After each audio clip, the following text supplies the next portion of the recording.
시험을 당할 때 기쁘게 여기라. 시험을 당할 때 기쁘게 여기라. 시험이란 뭡니까? 성경에서 말하는 시험은 세 종류가 있어요. 첫 번째는 테스트입니다.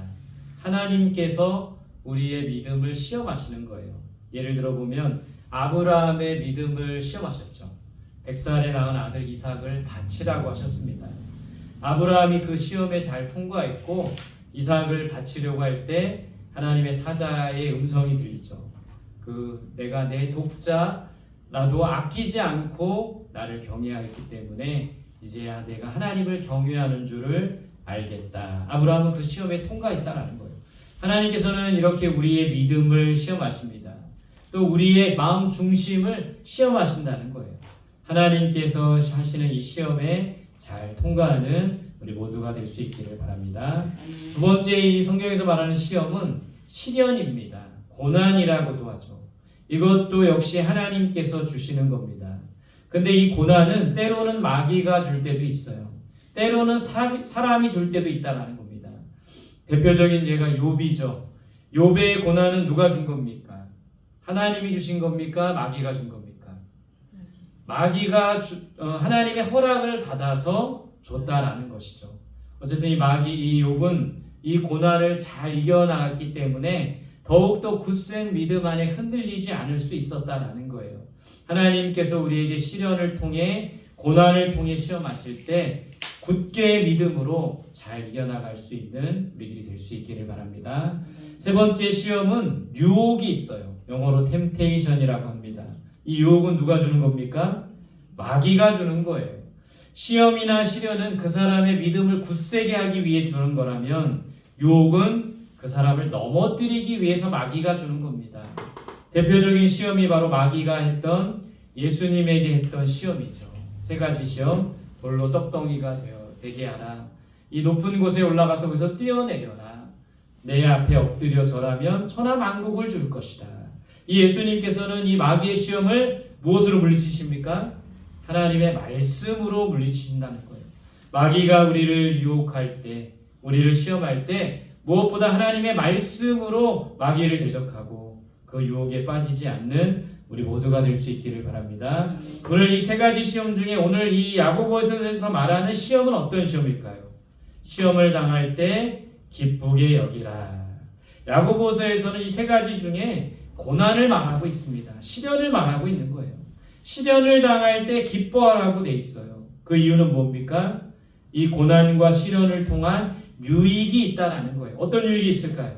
첫 번째는 이 고난을 통해서 우리는 하나님의 법을 깨닫게 되는 겁니다. 두 번째는 이 고난을 통해서 우리가 더욱더 성숙해진다라는 거예요.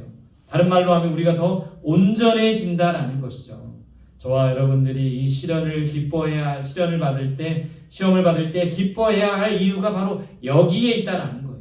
이 시련과 고난을 통해 하나님의 법을 깨닫게 되고 시련과 고난을 통해 더욱 성숙해지고 온전해지는 우리 모두가 될 수 있기를 바랍니다.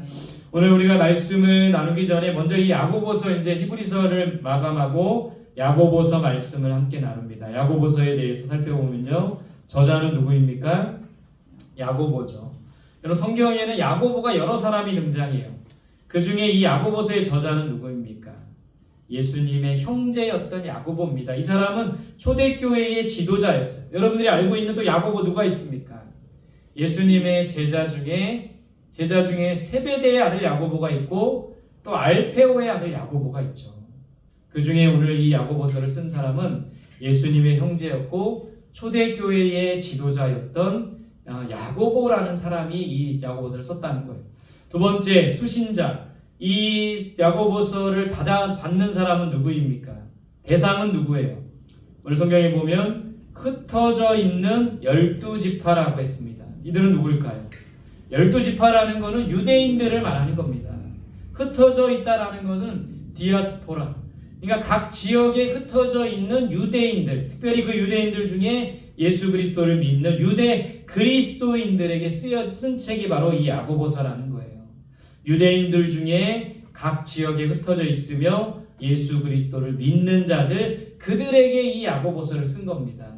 기록 장소와 시기는 어디입니까? 기록 장소는 예루살렘이고 언제 쓰여졌어요? AD 60년에서 62년경. 여러분 이 AD 60년에서 62년경은 어떤 시대였을까요? 로마 황제 누가 다스리던 때였습니까?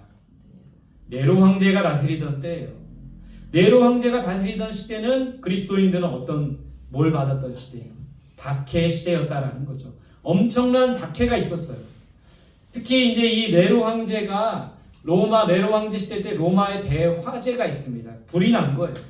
그러니까 많은 사람들이 황제가 잘못해서 불이 났다 이렇게 비난을 했는데 그때 이 네로 황제가 이 로마 대화재의 원인을 누구라고 말합니까? 그리스도인들이라고 뭐라고 합니다. 그래서 그리스도인들이 많이 핍박받았던 때가 이 시대예요. 그리스도인들을 어떻게 핍박했느냐? 불에 태워 죽이는 화형을 치렀다라는 것이죠. 이런 시련과 환난 가운데 오늘 야고보는 기쁘게 여기라 말하고 있습니다. 야고보서의 주제는 뭡니까? 같이 한번 읽어보겠습니다. 시작. 행함으로 드러나는 살아있는 믿음. 야고보서의 주제가 그거예요. 여러분 로마서는 믿음에 대해서 이야기하고 있다면 야고보서는 한 단계 더 나아가 행함으로 드러나는 믿음을 말하고 있어요. 야고보서 2장 26절에 보면 행함이 없는 믿음은 어떤 믿음이다? 죽은 믿음이다. 달리 말하면 행함이 있는 믿음이 살아있는 믿음이다라는 것이죠.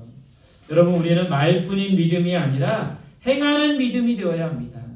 말로만 믿는 것이 아니라 순종하는 믿음이 되어야 돼요. 아브라함과 같이 말로만 하나님을 믿고 말로만 하나님을 섬기겠습니다 할 것이 아니라 정말 아들을 바칠 수 있는 순종하는 믿음이 필요하다는 겁니다. 저와 여러분들이 행함을 통해 살아있는 믿음으로 거듭나는 우리들이 될 수 있기를 바랍니다. 오늘 이 말씀에서 2절부터 4절 시험과 인내에 대해서 말하고 있습니다. 우리 같이 읽겠습니다. 2절부터 4절 시작. 너희가 여러 가지 시험을 당하거든 온전히 기쁘게 여기라. 이는 너희 믿음의 시련이 인내를 만들어내는 줄 너희가 알미라. 인내를 온전히 이루라. 이는 너희로 온전하고 구비하여 조금도 부족함이 없게 하려 합니다. 자, 첫 번째 보시면 무엇을 당하면 기쁘게 여기라? 시험을 당하면. 야고보에서 말하는 시험은 뭐라고 했습니까? 시련이라고 했죠. 공동 번역에도 시련이라고 되어 있습니다. 우리가 시련을 당할 때 왜 기뻐해야 합니까? 시련을 통해 하나님의 뜻을 깨닫게 되는 거예요. 시련을 통해 겸손해지는 겁니다. 시련을 통해 하나님만 바라보고 의지하게 된다는 거예요. 시련을 통해 더욱더 성숙해진다는 것이죠. 시련을 통해 하나님의 은혜를 알게 된다는 것. 우리가 이 고난받고 시련을 겪지 않을 때는 몰랐던 크신 은혜와 하나님의 뜻을 시련을 통해 깨닫게 된다는 겁니다. 그렇기 때문에 시련 받을 때 두려워하고 염려하고 걱정하기보다는 감사함으로 받아들이고 하나님의 뜻이 무엇인지를 발견할 수 있는 우리 모두가 될 수 있기를 바랍니다. 두 번째, 믿음의 시련이 무엇을 만든다? 인내를 만든대요. 다른 성경 번역에 보면 인내력을 만든대요. 인내할 수 있는 힘이 생기게 된다는 겁니다. 시련을 통해 인내를 배우고 인내할 수 있는 힘이 생긴대요. 저와 여러분들이 이 시련을 통해 인내할 수 있는 인내력을 얻을 수 있기를 바랍니다. 세 번째, 인내하면 무엇이 없게 된다? 부족함이 없게 된다. 여러분, 인내력이 생기면 온전하고 부족함이 없게 됩니다. 공동번역에 보면 흠이 없이 완전하고 원만한 사람이 됩니다.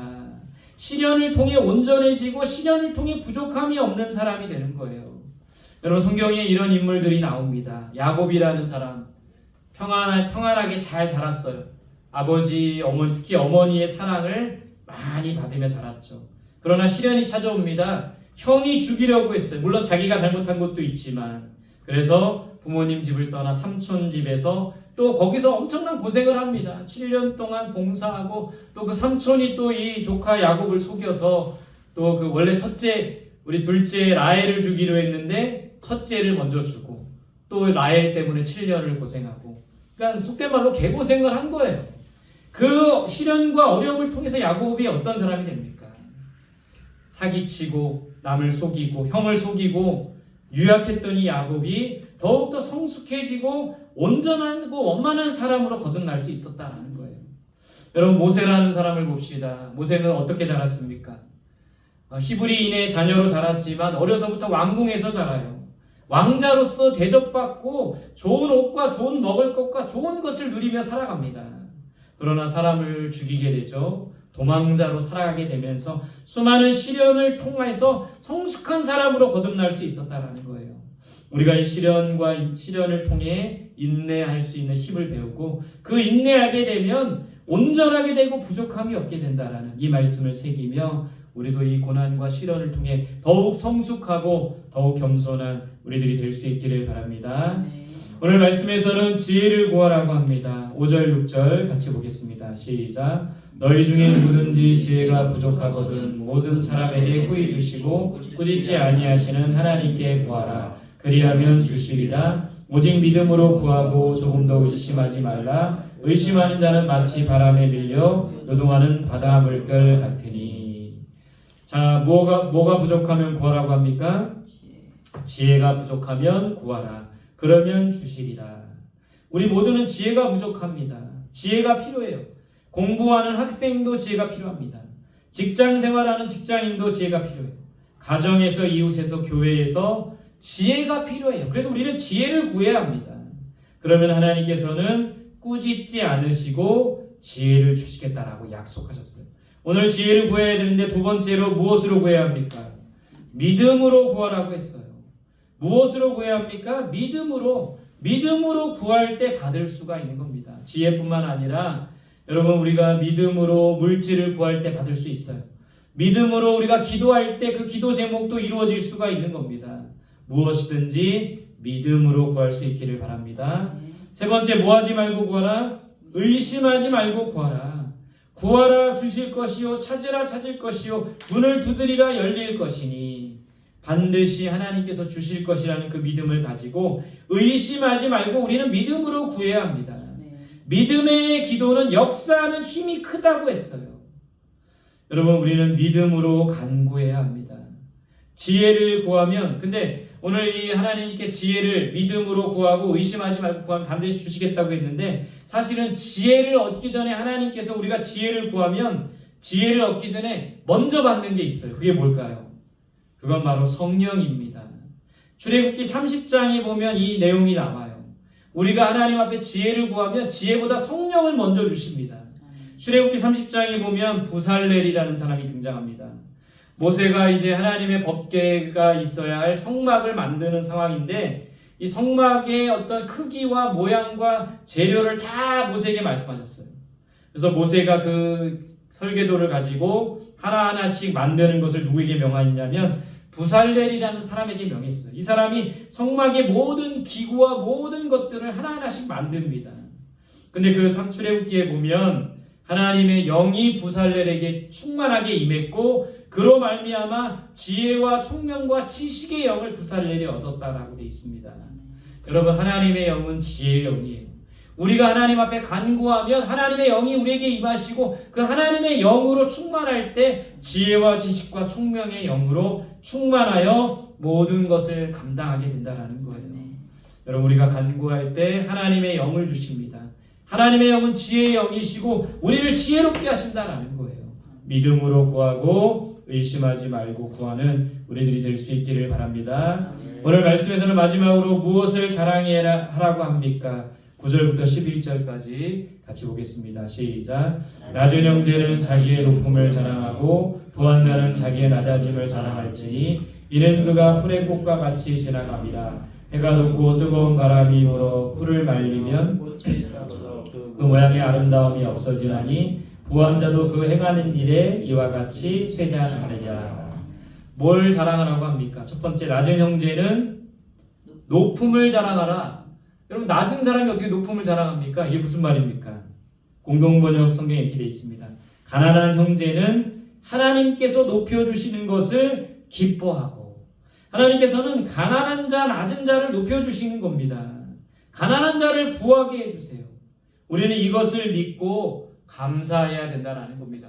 우리가 낮아질 때 우리를 높여주시는 하나님을 결국에는 자랑하라는 것이죠. 두 번째, 부한 자는 뭘 자랑하라? 낮아짐을 자랑하라. 이 말은 무슨 말일까요? 부한 자는 하나님께서 낮추어 주심을 기뻐하십시오. 여러분 부한 자가 마음이 낮춰지지 않고 높아지면 어떻게 됩니까? 교만하게 되고 교만하게 되면 결국 어떻게 돼요? 망하게 되는 것이죠. 교만은 패망의 선봉이요 거만한 마음은 넘어짐의 앞잡이니라. 여러분 우리가 부유한 것이 좋아요. 부유하면 좋습니다. 부자면 좋아요. 근데 부유하면서 우리가 더 걱정해야 될 건 뭐냐면 높아지는 것을 두려워하고 염려해야 돼요. 교만하게 되면 결국에 망하게 된다라는 것이죠. 부한 자를 하나님이 낮추십니다. 더욱 겸손하게 하신다는 거예요. 교만하면 망하게 되기 때문에 하나님께서는 부한 자를 낮추셔서 겸손하게 하시고 망하지 않게 하신다는 겁니다. 오늘 부한 자들은 그래서 낮아짐을 자랑해야 된다는 거예요. 자, 3번에 보시면 무엇은 풀의 꽃과 같이 사라집니까? 부함은 풀의 꽃과 같이 사라진다는 겁니다. 아무리 부여해도 들의 꽃처럼 쉽게 사라진다는 거예요. 우리의 부함이 영원하지 않다라는 겁니다. 예레미야 9장에 보면 이런 말씀이 있습니다. 용사는 그 용맹을 자랑하지 말고 부자는 그 부함을 자랑하지 말고 지혜로운 자는 그 지혜를 자랑하지 말고 오직 명철하여 하나님 아는 것을 자랑하라고 했습니다. 이 세상 우리가 가진 것은 한순간에 다 사라진다는 거예요. 부함도 지혜도 명예도 용맹도 강함도 한순간에 사라지게 된다는 거예요.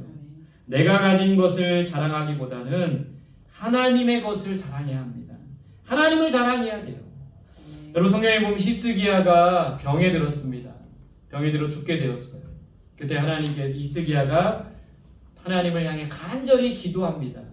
그때 이사야 선지자를 통해서 너의 병은 고쳐질 것이고 살아나게 될 것이다 이렇게 하셨어요. 다시 그 이사야의 말대로 하나님의 말씀대로 히스기야가 다시 살아납니다.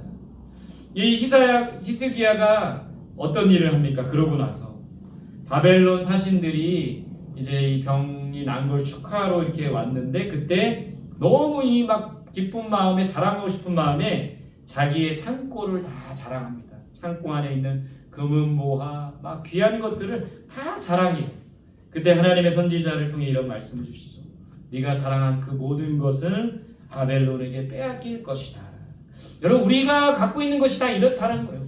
우리의 부함, 우리의 명예, 우리의 지식, 우리의 지혜, 모든 우리의 강함, 이 모든 것은 다 한순간에 사라질 수 있다는 것을 생각하면서 우리가 가진 것을 자랑하기보다는 하나님을 자랑하고 하나님을 드높이고 하나님을 더욱 바라보며 의지하는 우리 모두가 될 수 있기를 간절히 소망합니다. 함께 기도하겠습니다. 주신 말씀